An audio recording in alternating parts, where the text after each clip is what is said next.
오늘은 야고보서 5장 믿음의 기도는 병든 자를 구원하리니 라는 제목으로 말씀을 함께 나누도록 하겠습니다. 야고보서는 5장으로 되어 있습니다. 그래서 오늘 마지막 장 야고보, 주의 형제 야고보가 교회에 전하는 마지막 메시지입니다. 주의 형제 야고보는 주의 나라를 위하여 위대한 일, 대단한 일을 할 것이다 라는 허탄한 자랑을 하지 말라고 합니다. 당장 내 앞에 있는 조그만 일, 할 수 있는 선한 일을 먼저 하라고 합니다. 성도는 자신이 당장 할 수 있는 선한 일, 믿음의 일을 할 줄 알면서 미루고 실천하지 않는 것은 죄다, 잘못이다 라고 지적을 합니다. 자신의 믿음을 말이 아니라 삶으로, 행함으로 드러내어야 한다는 것입니다.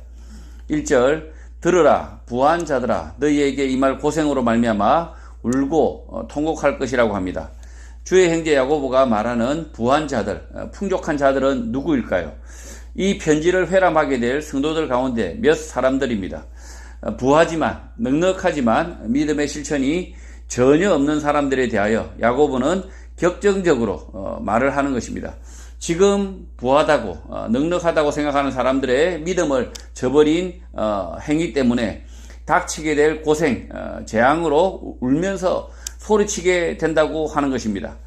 가난한 사람들뿐만 아니라 자신의 재물이 많아서 안전하다, 괜찮다는 사람들에게도 고생, 재앙이 닥친다는 것입니다. 불의와 범죄에 눈 감고 모른 채하며 자신의 안위만을 지켰지만 결국 그 불의와 범죄가 부한 자들, 넉넉하다고 생각하는 사람들을 덮치는 것입니다. 남의 일처럼 여겼지만 곧 그 일이 나의 일이 된다는 것입니다. 오늘 한국 사회에는 고생, 재앙이 닥쳐 울며 소리치는 상황입니다. 우리 사회가 하지 않아도 될 고생을 하는 이유는 성도들 가운데 부하다고 생각하는 사람들이 양심을 버리고 자기 이익을 위하여 정파에 매몰되고 범죄와 거짓말을 보고도 보지 않은 채 하고 있고 사람을 속이고도 모른 채 하고 있기 때문입니다. 진리, 진실, 양심을 쫓는 것이 아니라 자신의 이익을 쫓아서 생각하고 온갖 너절한 거짓말을 하고 있기 때문입니다. 그러니 울고 통곡할 수밖에 없는 상황이 닥치는 것입니다. 한국 사회의 거짓말의 병폐는 가난한 사람들만의 문제가 아닙니다. 부하다고 생각하는 사람들조차 심한 모순과 혼란을 겪을 수밖에 없는 것입니다. 2절, 너희 재물은 썩었고 너희 옷은 좀 먹었다고 합니다. 성도들 가운데 부한 자들, 떳떳하게 돈을 벌었다, 당당하게 재산을 모았다고 하지만 야고보의 판단은 그 재물은 부패했다, 썩었다고 말하는 것입니다. 불의를 모른 채하고 자신만의 이익을 추구한 사람들에 대하여 너희 옷은 멋이 없다, 시대에 뒤떨어졌다, 후졌다, 좀 먹었다고 말하는 것입니다. 자신의 옷에 신경 쓰는 만큼 자기 믿음에 충실해야 하는데 정직하게 살려고 노력하고 의를 구하며 살려고 노력해야 하는데 전혀 그렇게 살지 않았다는 것입니다. 3절, 너희 금과 은은 녹이 썰었으니 이 녹이 너희에게 증거가 되며 불같이 너희 살을 먹으리라. 너희가 말세에 재물을 쌓았다고 말합니다. 녹이 썰지 않는 금과 은은 이 땅의 성도들입니다. 그런데 그 금과 은이 녹슬었다고 말하는 것입니다. 부패하지 않아야 하는 성도가 부패했다, 썩었다고 말하는 것입니다. 성도가 의를 위해서 돈과 시간을 쓰지 않았다, 믿음을 따라 살지 않고 돈과 재물만 잔뜩 모았다고 책망하는 것입니다. 금과 은은 녹이 슬지 않습니다. 이 땅의 금과 은은 녹이 슬지 않아야 금과 은인 것입니다. 그러나 야고보는 그런 금과 은이 녹이 썰었다고 말합니다. 성도는 믿음으로 살아야 하는데, 정직해야 하는데, 그런 성도가 믿음으로 살지 않고 자신의 이익만을 위하여 거짓말도 하고 옆에서 살인과 강도, 절도 범죄가 일어나는데도 모른 채 하고 산다는 것입니다. 금과 은처럼 녹슬지 않아야 할 성도가 녹이 썰었는데 이 녹이 마지막 날, 심판의 날에 증거가 된다고 말합니다. 금과 은에 생겨난 녹은 불같이 너희 살을 먹는다고 말합니다. 사람이 죽으면 장례를 치르고 화장터로 가는데 화장할 때 맹렬한 불이 몸을 태우듯이 살을 먹는다라고 표현하는 것입니다. 이렇게 불태워질 육신을 위해서 재물을 끌어모으는 이유는 내가 죽을 날이 얼마 남지 않았다. 종말이 얼마 남지 않았다.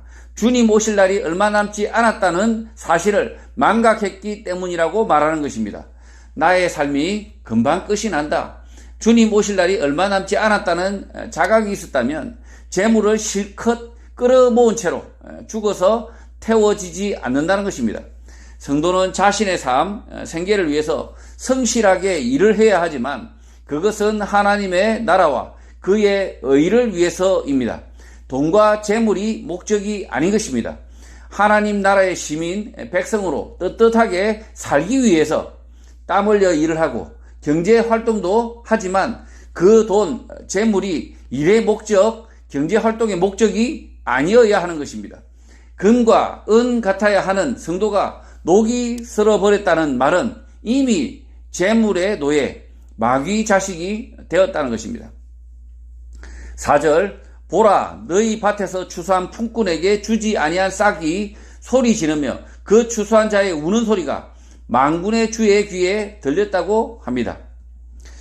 녹슨 금과 은 같은 성도, 그 성도의 밭에서 추수한 품꾼에게 주지 아니한 싹이 소리를 지른다고 합니다. 교회, 장로, 성도가 운영하는 회사인데 임금을 떼먹었다는 소리가 들린다는 것입니다. 그 추수한 자의 우는 소리가 만군의 주의 귀에 들렸다. 사장이 악하다는 것입니다. 교회 성도라고 하면서 직원 월급 떼먹는 짓을 해서 재물을 모은들 그 재물을 가지고 천국 가지 않습니다. 자신의 죽음, 종말에 대한 믿음이 있다면 그런 짓은 하지 않아야 한다는 것입니다. 성도가 운영하는 회사라고 해서 이유 없이 직원들에게 급여를 많이 줄 필요는 없습니다. 그러나 정당하게 책정된 급여는 속여서 떼먹지 말고 줘야 하고 회사원 또한 이유 없이 급여를 더 많이 달라 요구하면 안 되는 것입니다. 5절, 너희가 땅에서 사치하고 방종하여 살육의 달에 너희 마음을 살찌게 하였다고 합니다. 부한 자들은 이 땅에서 즐겁게 사치하며 방종하며 산다고 합니다. 또 도축의 날, 제사의 날에도 너희 마음을 사치와 방종으로 살찌게 하였다고 합니다. 실제 짐승을 잡는 도축의 날도 되겠지만 제사의 날, 집회로 모이는 주일일 수 있습니다. 세상에서도 사치, 방종하며 살다가 제사의 날, 교회 모임에 와서도 사치, 방종하는 모습을 보인다는 것입니다. 교회 안에서 조금 산다고 그들먹거리고 사치, 방종하는 모습을 보여서 교회 안에서도 해악을 끼친다는 말인 것입니다. 주의 형제 야고보가 성도의 대표이기 때문에 이렇게 말할 수 있는 것입니다. 6절, 너희는 의인을 정죄하고 죽였으나 그는 너희에게 대항하지 아니하였다고 합니다. 교회 안에서 이렇게 사치, 방종하는 사람은 정직한 사람, 의인을 비난하고 죽인다고 말합니다. 그러나 그 의인, 정직한 사람은 부하고 사치, 방종하는 사람에게 저항하지 않는다.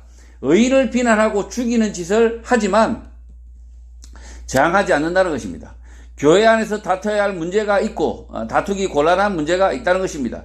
특히 교회 안에서 진리, 비진리의 문제가 아니라 돈 문제, 재물 문제는 더럽고 치사하기 때문에 피해야 하는 것일 수 있습니다. 소위 말해서 교회 안에서 어떤 성도가 돈 지랄을 하면 다투지 않고 모펀처해도 된다는 것입니다. 7절, 그러므로 형제들아 주께서 강림하시기까지 길이 참으라. 보라, 농부가 땅에서 나는 귀한 열매를 바라고 길이 참아 이른 비와 늦은 비를 기다린다고 합니다. 교회 안에서 돈 좀 있다고 거들먹거리고 사치, 방종하는 자들과는 싸우지 말라는 것입니다. 돈 좀 있다고 거들먹거리는 자들이 보태는 헌금으로 득도 보니 주님 오실 때까지 길이 참으라고 하는 것입니다. 농부가 땅에서 나는 귀한 열매를 바라고 오랫동안 참는데 그가 이른 비를 받기도 하고 늦은 비를 받기도 한다고 합니다. 개역 개정 성경에서 기다린다라고 번역되어 있지만 헬라어 원문에서는 람바노, 잡다, 쥐다, 취한다라는 단어입니다. 킹제임스 영문 성경에서는 receive, 받다로 번역하고 있습니다. 헬라어 원문과 킹제임스 영문 성경을 참조하면 농부는 이른 비를 받기도 하고 늦은 비를 받기도 한다고 말하는 것입니다. 이른 비가 무엇입니까? 교회 안에서 돈 좀 있다고 거들먹거리고 사치하고 방종하던 부한 사람이 빠르게 망한다는 것입니다. 늦은 비가 무엇입니까? 좀 가졌다고 사치 방종을 하고 살았는데 결국 늦게라도 망했다는 것입니다. 농부는 이른 비든 늦은 비든 주어지는 대로 받아야 합니다. 이른 비를 받고 싶다고 기도를 한다고 해서 일찍 받아지는 것이 아닙니다. 농부는 이른 비든 늦은 비든 그 비로 열매를 키워내야 하는 것입니다. 교회 내 성도 가운데 돈 좀 있다, 재산 좀 있다고 거들먹거리더라도 아니 꼽더라도 참고 인내를 해야 한다. 다투지 않고 교회 안에서 자기 일을 해야 한다. 복음 전하는 일을 해야 한다. 말씀을 가르치는 일을 해야 한다는 것입니다. 8절 너희도 길이 참고 마음을 굳건하게 하라. 주의 강림이 가깝다고 합니다. 교회 안에 부한자들, 믿음을 떠난 사람들이 문제입니다. 그러나 아무것도 없는, 짓불 없는 너희도 마찬가지라는 것입니다. 믿음을 떠나지 말고 인내심을 가지고 마음을 다 잡으라고 하는 것입니다. 그 이유는 오늘 밤이라도 주님께서 오실 수 있다. 종말이 임할 수 있다는 것입니다. 예수 그리스도의 재림, 종말이 언제 임하는지 아무도 모르지만 확실하게 임한다는 사실은 알 수 있습니다. 이 땅에 천년 만년 사는 사람이 없고 반드시 죽었기 때문입니다. 개인의 죽음, 종말이 반드시 있는데 그 개인의 종말이 예수 그리스도의 재림, 종말의 시간과 하나님의 나라에서는 사실상 같기 때문입니다. 부하다고 사치하고 방종하는 사람도 문제지만 너희들도 안심하지 말라는 것입니다. 9절 형제들아 서로 원망하지 말라. 그리하여야 심판을 면하리라. 보라 심판주가 문 밖에 서 계신다고 합니다. 교회 성도들이 서로를 원망하지 말아야 하는데 그 이유는 비난을 받지 않기 위해서라는 것입니다. 심판, 비난에 해당하는 헬라어 단어는 끄리노, 나누다, 분리하다, 비난하다, 비판하다, 판결을 내리다는 뜻입니다. 그래서 교회 형제들끼리 서로 한숨 쉬지 않아야 한다. 서로 한심하게 생각하지 않아야 하는데 그 이유는 갈리지 않기 위해서, 분리되지 않기 위해서로 볼 수 있는 것입니다. 교회가 갈라서야 하니 많이 할 때 심판주가 문 앞에 서 있다. 그가 심판하여 가르든지 하신다는 것입니다. 그러니 서로 원망할 필요가 없다는 것입니다. 교회 문제의 대부분은 하나님이 심판주가 되시기 때문에 너희가 먼저 판결을 할 필요가 없다는 것입니다. 교회의 진리 문제, 비진리의 문제를 가지고 다투는 것이 아니라 실제는 이런 돈 문제, 이런 문제 가지고 서로 원망하거나 그리고 판단하거나 그리고 갈라서는 결정을 하지 말라는 거죠. 10절 형제들아 주의 이름으로 말한 선지자들을 고난과 오래 참음의 본으로 삼으라고 합니다. 주의 이름으로 말한 선지자들은 고난과 오래 참음을 보였는데 그것을 본으로 삼으라고 하는 것입니다. 선지자들은 믿지 않는 사람들, 이방인들로부터 고난을 받은 것이 아닙니다. 제 나라 이스라엘 백성들로부터 고난을 받았습니다. 오늘 교회 안에서도 성도가 고난을 당하는 이유는 다른 사람이 아니라 성도라고 하는 사람들 때문입니다. 주의 이름으로 말하는 선지자도 고난을 받았는데 그 선지자의 말을 듣고 말하는 너희가 고난을 받는 것은 당연하다, 인내하라고 하는 것입니다. 교회 안에서 부한 사람들, 방종한 사람들은 선지자의 말을 빌어서 설명을 한들 듣지 않는다는 것입니다. 그러니 예수 그리스도의 말씀을 열심히 가르치지만 전혀 듣지 않아도 오래 참고 성도가 해야 할 일, 복음을 전하고 말씀을 가르치는 일을 하라는 것입니다. 11절 보라 인내하는 자를 우리가 복되다 하나니 너희가 욥의 인내를 들었고 주께서 주신 결말을 보았거니와 주는 가장 자비하시고 긍휼히 여기시는 이시라고 합니다. 인내하는 사람, 참는 사람을 복된 사람, 행복한 사람으로 여기라고 말하는 것입니다.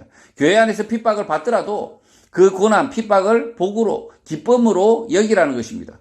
그 이유는 욥의 결과를 알고 있기 때문입니다. 욥은 이유 없이 고난, 재난을 당하여 고통당하지만 욥의 친구들은 욥이 아무 이유 없이 고난을 당하지 않는다. 하나님 앞에서 죄를 지었기 때문이다 라고 말하지만 결국 하나님께서 욥은 비록 고난을 당했지만 의로운 자라고 결말을 냅니다. 주는 가장 자비하시고 긍휼히 여기시는 이시다. 그러니 믿음 때문에 고난받는 너희들은 염려하지 말라는 것입니다. 교회 안에서 부하다고 그들먹거리면서 사치방종하는 사람들에 대하여 마음 아파하지 말라는 것입니다. 12절 내 형제들아 무엇보다도 맹세하지 말지니 하늘로나 땅으로나 아무 다른 것으로도 맹세하지 말고 오직 너희가 그렇다고 생각하는 것은 그렇다 하고 아니라고 생각하는 것은 아니라 하여 정죄받음을 면하라고 합니다. 야고보는 성도들을 맹세를 하지 말라고 합니다. 맹세에 해당하는 헬라어 단어는 옴니오, 맹세하다, 단언하다라는 뜻입니다. 약속이나 계약을 하지 말라는 말이 아닙니다. 불명확한 것, 잘 모르는 것에 대하여 안다고 확신하지 말라는 것입니다. 하늘로도 땅으로도 그 어떤 것으로도 맹세하지 말라고 합니다. 진리가 아닌 것은 확신하지 말고 그렇다고 생각되면 그렇다, 아니면 아니다 정도로만 생각해야 한다는 것입니다. 그렇게 해야만 모순, 비난에 빠지지 않는다는 것입니다. 논문은 아직 완성된 진리가 아닙니다. 이런 논문도 있고 저런 논문도 있습니다. 예를 들면 비타민 섭취가 몸에 이롭다라는 논문도 있고 해롭다는 논문도 있지만 이 두 논문을 맹신하지 말라는 것입니다. 이런 견해도 있고 저런 견해도 있는데 그 나름의 논지에 부합되면 옳다라고 말하면 되고 그렇지 않으면 아니다라고 말하면 된다는 것입니다. 하나님의 말씀, 예수 그리스도의 말씀이 아닌 것은 확신하며 맹세까지 할 필요가 없다는 것입니다. 그러나 불확실한 사실, 주장에 대한 것이 아니라 말씀, 진리에 관해서는 이렇게도 저렇게도 생각하면 안 됩니다. 불확실한 사실, 주장은 엉뚱하게 진리처럼 굳건하게 믿고 맹세까지 하고 하나님의 말씀, 진리에 대해서는 맹세하며 말하는 사람들이 없습니다. 맹세를 안 해도 자명하거나 진리이기 때문입니다. 확신할 수 없는 일, 진리가 아닌 것에 사람들은 맹세를 더하여 사실 진리로 만들려고 하는데 교회 안에 이런 사람들이 많으면 진리만을 구하는 성도들이 많이 힘듭니다. 자신의 생각을 정도껏 주장해야 하는데 쓸데없는 맹세, 확신을 가지고 있으니 비난, 모순에 빠지는 것입니다. 13절 너희 중에 고난당하는 자가 있느냐? 그는 기도할 것이요. 절구하는 자가 있느냐? 그는 찬송하라고 합니다. 교회 안에 다툼이 있다면 괴로워하는 사람들이 있으면 그들은 기도를 하라고 합니다. 더 치열하게 맞붙지 말고 문제가 해결될 때까지 조용히 기도를 하며 문제 해결의 방법을 찾으라는 것입니다. 너희 중에 즐거워하는 사람이 있다면 근심 걱정이 없는 사람이 있다면 찬송을 하라. 시편을 암송하라고 합니다. 찬송을 하라. 시편을 암송하라. 말씀을 읽으라는 말과 같은 것입니다. 아무 염려 걱정이 없다면 성경 말씀을 부지런히 읽으라는 것입니다. CCM이나 유행가나 따라 불러라고 말하는 것이 아닌 것입니다. 너희 중에 고난당하는 자가 있느냐? 그는 기도할 것이요. 즐거워하는 자가 있느냐? 그는 찬송하라. 이렇게 말하는 것은 이 교회 안에 근심 걱정할 일도 있고 그리고 즐거워할 때도 있다는 거죠. 교회 생활 안에 보면 진리 문제로 다투어가지고 교회가 나눠지기도 하고 그러나 비진리의 문제, 그냥 돈의 문제, 뭐 이런 문제 가지고는 교회가 갈라서지 말아야 되는데 핍박당하고 고난당하더라도 참고 인내해야 되는데 그러나 그 교회라 할지라도 기뻐할 때가 있다. 즐거워할 때가 있다라는 거죠. 14절 너희 중에 병든 자가 있느냐? 그는 교회 장로들을 청할 것이요. 그들은 주의 이름으로 기름을 바르며 그를 위하여 기도하라고 합니다. 너희 중에 병든 자가 있으면 교회 장로들을 청하는데 그들은 주의 이름으로 기름을 바르고 그를 위하여 기도하라라고 하는 것입니다. 사람이 병들어 그 병을 극복하지 못하면 주님 앞으로 가는 것이고 견뎌내면 조금 더 사는 것 뿐입니다. 그래서 환자들을 앞에 두고 교회 장로들은 주의 이름으로 기름을 바르는데 환자가 구원의 확신을 가지고 있기를 바라는 것입니다. 교회의 장로들은 육체의 병 낫기를 구하는 사람들이 아닙니다. 실제는 복음에서 이탈한 성도, 병든 성도를 말씀으로 일깨우는 사람이어야 하는 것입니다. 이 장로든 집사든 성도든 병든 성도들에게 찾아가서 그 병을 낫게 하는 게 그 성도가 아니라 실제로는 복음에서 이탈한 성도, 그 병든 사람들 중에 복음에서 이탈한 성도, 말씀에서 진리에서 이탈한 성도를 말씀으로 일깨우는 사람이어야 한다라고 지금 말하고 있는 것입니다. 15절 믿음의 기도는 병든 자를 구원하리니 주께서 그를 일으키시리라. 혹시 죄를 범하였을지라도 사하심을 받으리라고 합니다. 믿음의 기도는 병든 자를 구원한다. 병든 사람이 복음으로 돌아온다. 환원한다는 것입니다. 야고보는 육체의 질병으로 사람이 죽든 살든 하는데 질병 가운데 있는 성도를 찾아가 말씀을 전하면 그가 죄를 짓고 믿음을 떠났어도 질병 가운데 주께서 다시 그를 세운다. 죄 용서를 받는다는 것입니다. 육체의 질병보다 더 중요한 것은 영혼이 병든 것이고 영이 살아야 육체의 건강도 의미가 있다는 것입니다. 한국 교회가 이 말씀에 대하여 오해를 많이 합니다. 교회 성도들이 기도를 하면 육체의 질병을 낫게 해주신다라는 부적 같은 믿음입니다. 야고보는 기도한다고 해서 육체의 질병이 낫는다고 말하지 않았습니다. 교회 성도 장로는 병든 성도를 찾아가라는 것입니다. 가서 말씀으로 권면하고 기도를 하면 질병은 어떻게 될지 모르지만 영혼이 병든 자가 있다면 회복될 수 있다. 구원을 얻을 수 있다는 것입니다. 그러니 병든 자에게 찾아가 말씀을 가르치고 전하라는 것입니다.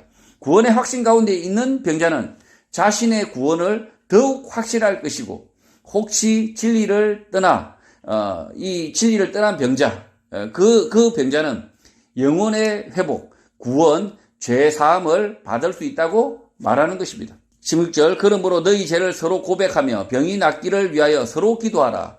의인의 기도는 역사하는 힘이 크다고 합니다.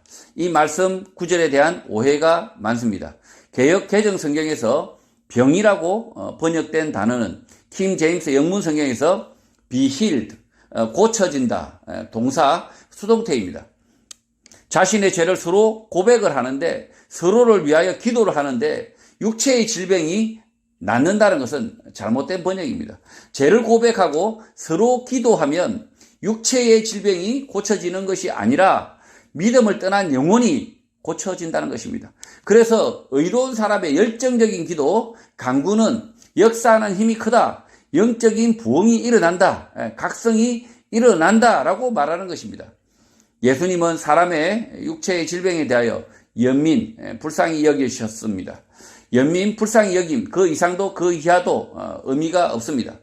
예수님은 질병을 고치시기 위해서 이 땅에 오신 것이 아니라 세상 모든 사람에게 구원을 주시기 위해서 말씀으로 가르치셨고 십자가에서 죽으시고 부활하시고 성천하신 것입니다. 이 땅에서 질병을 고쳐서 영원히 사는 방법을 주신 일이 없습니다. 육체의 질병은 못 견디면 주님 품으로, 견디면 계속 사는 것 외에 다른 의미가 없습니다. 질병 때문에 찾아온 교회 장로들, 성도들의 말씀과 기도 때문에 믿음에서 떠난 형제가 치료될 수 있다, 구원을 얻을 수 있다라는 말인 것입니다. 의인의 간구가 역사하는 힘이 크다고 할 때 그것은 육체의 질병이 낫는다고 말하는 것이 아니라 믿음으로 돌아온다, 구원을 얻는다는 뜻입니다. 교회 성도들이 죄를 고백하고 기도를 하면 영적 회복, 치유가 있다는 것이고 의인의 기도를 통해서 회개하고 돌아오는 자가 많다는 것입니다. 17절 엘리야는 우리와 성정이 같은 사람이로되 그가 비가 오지 않기를 간절히 기도한 적 3년 6개월 동안 땅에 비가 오지 아니하였다고 합니다. 엘리야가 간구해서 병이 나았다는 것이 아니라 3년 6개월 동안 비가 오지 않았다. 영적 각성을 촉구하기 위하여, 회개를 촉구하기 위하여 시련을 주셨다는 것입니다. 회개를 촉구하는 기도자, 정직한 기도자의 기도는 하나님께서 응답을 하신다는 것입니다. 18절 다시 기도하니 하늘이 비를 주고 땅이 열매를 맺었다고 합니다. 엘리야의 기도를 응답하신 이유가 무엇입니까? 배가 불러서 부유해서 믿음을 떠난 사람들, 그들을 회개하기를 기도했기 때문입니다. 그들에게 문제가 생겨 엘리야의 설교를 경청할 수 있도록 그의 기도를 들으신 것입니다. 믿음의 사람이 기도를 하면 무당 귀신 부리듯 무엇이든 들어주신다, 힘이 있다라고 생각하는 것은 잘못된 생각입니다. 믿음을 떠난 북이스라엘 사람들 때문에 엘리야가 괴로워하며 기도했고 하나님께서 엘리야의 기도와 바램을 보시고 이스라엘 백성들의 영적 각성을 위하여 3년 6개월 가뭄 고난을 주셨는데 그것을 기도의 능력이다라고 말하는 것은 이상한 것입니다. 엘리야의 기도 응답이라기보다 3년 반 지속된 가뭄은 이스라엘 백성들의 죄 때문이라고 봐야 하는 것입니다. 그러니 엉뚱하게 기도의 능력을 무당의 능력으로 여기면 안 되는 것입니다. 기도는 영적으로 이탈한 사람들을 구원하는 능력이 있다는 것이 확실한 것입니다. 기도의 능력은 영적 각성을 불러일으키고 회개케 하고 그리고 예수 그리스도의 말씀을 받아들이게 하는 능력, 그것이 기도의 능력이지 병을 고치고 무당처럼 아주 미당 귀신 부리듯이 무엇을 하는 것이 아니라는 거죠.